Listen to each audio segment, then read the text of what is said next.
Well, um, That is heavy.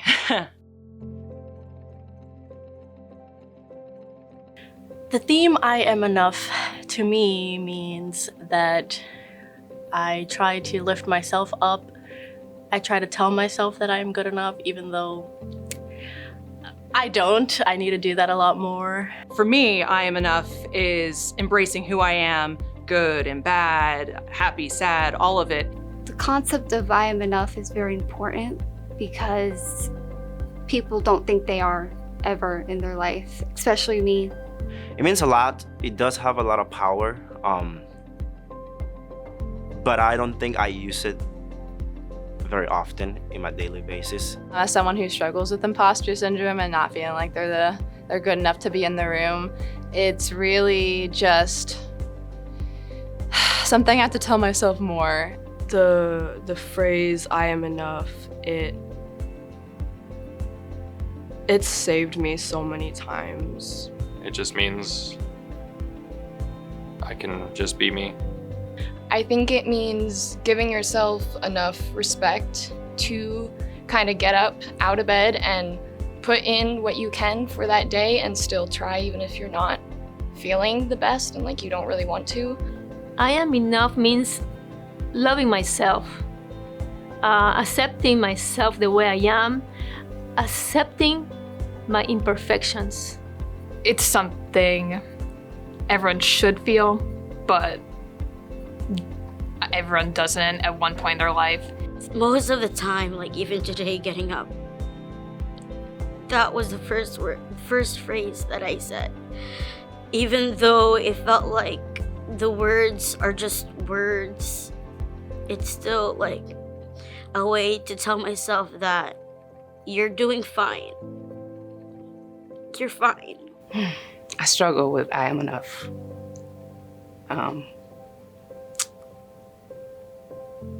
I know that I am, but it's a daily struggle.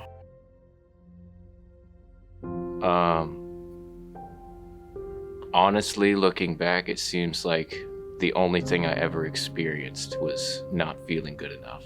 18 months ago, I weighed 318 pounds. I was a manager at a department store. I hated my life. I never thought I was going anywhere further than that department store, maybe slightly further up in that department store in the hierarchy. But other than that, that was my life.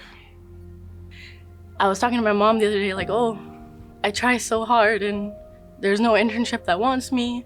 Or when I apply to anything, I don't even get like anything back, no interviews. And I say, I'm a really hard worker. Definitely high school was the peak of it because, teenagers are not kind. They're, they have their own opinions, their own ideas based on what they see on social media, what they see in society, what their parents have taught them, what's right, what's wrong, what's not good. And, sometimes you just don't fit their narrative and they're not kind about it. And, you go on and you build this environment around yourself that you're not good enough. When I would sit in the back of a class and not talk to anybody, I felt like I was stuck in a bubble and was never good enough to be seen or talked to. There have been many a times I've sacrificed my morals and my own personal inner being to please others. And, on the end result of that, you find disappointment because when you continue to try to be something for someone else, it's never enough for them. Even if you have the best parents possible, you still, from TV or from your schoolmates or from whatever else, you're going to hear that you're not enough. I was born in this country with no civil rights. I grew up in the 50s and 60s where, as a Black child, I had no value in this country. I was a young mom. I had my son my senior year in high school. So I was thrown away by a lot of people. I feel small, like anything I say or do is wrong, or like you have to meet a certain expectation, or you say or do the wrong thing, then you'll just be excommunicated or shunned from your family, who you feel like you should be loved. The first 18 years of my life while I was still back home in Indonesia, you know, like being gay is illegal. Like you could go to jail, people get stoned to death. Like it's a lot, you know. It's not an easy task to wake up every day and try to fight with your own self, with your own body, with everything that is going on. It feels like this concrete blanket is just on top of you and you just can't take it off. It's just stuck on you. It's so hard to avoid it, you know, because we live in a world where it's a competition. It's a feeling of unacceptance, a feeling of shame and hatred and anxiety, all for yourself. It feels like judgment, really. It feels like every move you make is being scrutinized and looked at and picked apart, and it feels like you're not free. It feels like there's nothing you can do about it, and it hurts so bad. And that is a very empty feeling to have. Doing something for someone else that you love and it not being good enough. So then therefore, it makes you feel like you're not good enough. The words "I am enough" they're very powerful. It's like a superpower. That phrase itself is everything to me. I like to use it more than I do, honestly, because it really does a lot to us. It really put our mind in a place where we can really see the best version of ourselves. It's something that I don't think anybody tells themselves enough every day.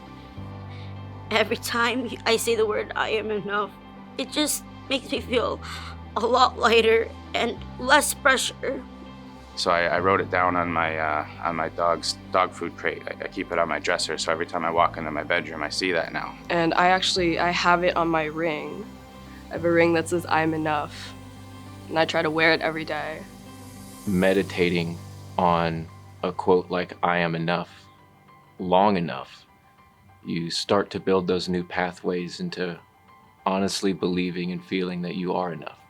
Your self-talk needs to be the first thing to change. And if someone in your life is giving you that voice that is telling you you're not enough, get away from that person. Forget about what other people think. You don't have to prove yourself to anybody. You don't have to prove yourself to your parents, to your spouse, to anybody. Everything you're doing is enough. You are enough. You are enough. And that nobody can take that away from you. Comparison is the thief of joy. Never compare yourself to other people. You're your own person. Everyone's unique. Everyone has their own ideas, their own dreams. Be strong of who you are and be confident that you're enough. We really gotta pay attention to what's going on within us. Life is hard, but it's not something you can't do. So I think "I am enough" is just having that confidence that when you're being yourself, you're doing the right thing. You know, it's okay to fail. It's okay to learn and grow and make mistakes, and you don't need to be good at everything the first time you do it. It actually means that you don't have to prove yourself. That you move through the world uniquely as you. Like, you have to be enough for yourself. You have to think on yourself first, then you can think on others. Trust your instincts, stay true to yourself. And when you find what matters to you, that's when you know who you are. And you are a beautiful person. And if people are offering you love, accept it. It doesn't matter if you fail. What matters is that you tried it, and that's what counts. That you did not allow fear to stop you. Keep dreaming and hold on to those dreams. And one day there will be the space where you can do something about those dreams.